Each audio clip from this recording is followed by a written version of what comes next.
The next inspiration comes from the Director of Revenue Management, Middle East and Turkey at Hilton, Craig Donaldson. Thank you. Thank you. Good morning, everybody.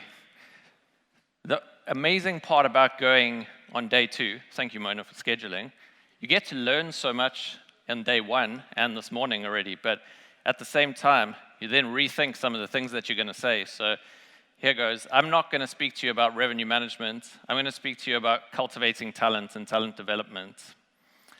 We did a lot of standing and getting to know each other earlier, which was really great. I was going to ask everyone to stand, but I'm almost sure everyone in this room didn't start their career where they're sitting right now. And checking that. Most of us started in a situation somewhat like this, which was around hospitality, around doing what many of your teams do each and every day, delivering hospitality to our guests. I recently read, service is black and white, hospitality is color. And I think leadership can be pretty much summed up in the same way. Management is black and white, doing what's expected of you.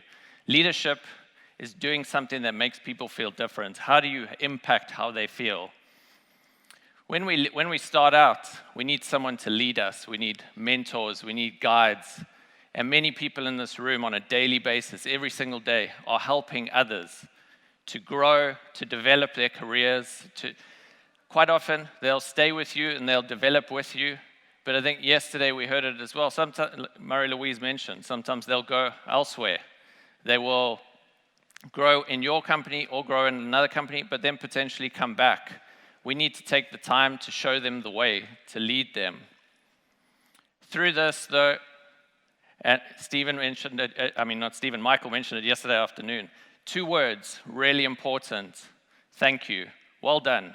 Regular praising. Build that relationship with your teams, that regular praising. I know I'm guilty of it so often. It's very easy to just forget that simple thank you, but how that makes people feel is remarkable. It generates loyalty. And yesterday I thought, or before yesterday, I was like, yeah, we need to get loyalty from our teams, but what do we need to do to drive loyalty? The loyalty that we need to get from our teams is not the same as my 2 Labradors with my daughter. She gets got unconditional loyalty from those 2 dogs. You can't see it, but they're waiting for me to come back from a run. And this was many years ago. But we need to build relationships to have loyalty and to foster loyalty with our teams. Now, things are changing, and we heard about it on the session beforehand. Wow, AI, all the changes that are coming with it, and the changes that's going to bring to how we work and how we lead people. It's a bit like taking the right exit in Dubai. If you don't take the right exit, you could end up somewhere where you really don't want to be. And I think our teams feel that way a lot. It's, how do I make this decision about my career? What is this change going to be for me? I have a good example that hits pretty close to home. Revenue management, many of you do it on property.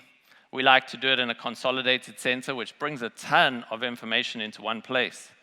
But it leaves many of our people on property feeling they need to cross a massive cavern to be able to get to that next step, to go from a certain role in commercial to a commercial leader. And that is a big bridge that we took out. Revenue management really could bridge that. It's not the only path, but it's one of them. We need to help to be part of the solution, to build those bridges. We've created a great program within our organization that I hope many of your organizations can do something similar, taking people that don't have experience in revenue management as an example and investing in them.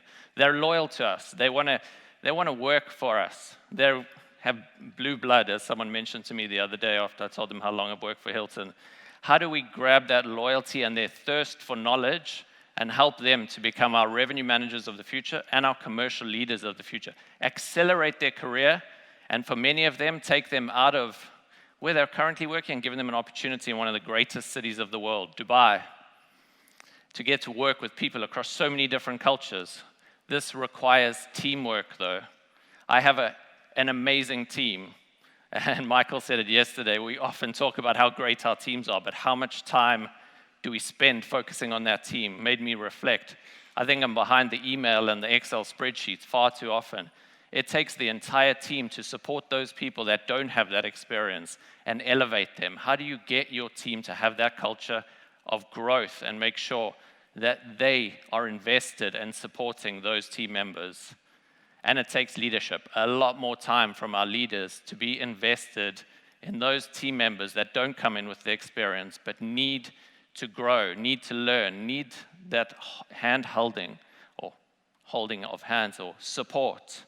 So I thank the leadership team and all the leaders in here that take that time to foster that growth of talent and ensure that there is time given to those people we're willing to take a chance on. Because while it may seem a risk to bring someone in that has absolutely no experience, with the right attitude, with their thirst for knowledge, and the right level of support, they're going to be our strongest team members going forward. Absolute advocates for our company. So I want to finish off with one thing, and of course, Conrad Hilton quotes, "To achieve big things, you have to have big dreams." I'd like to ask each and every one of you to think of what is that one thing you're going to do today to help your teams achieve their big dreams. Thank you very much.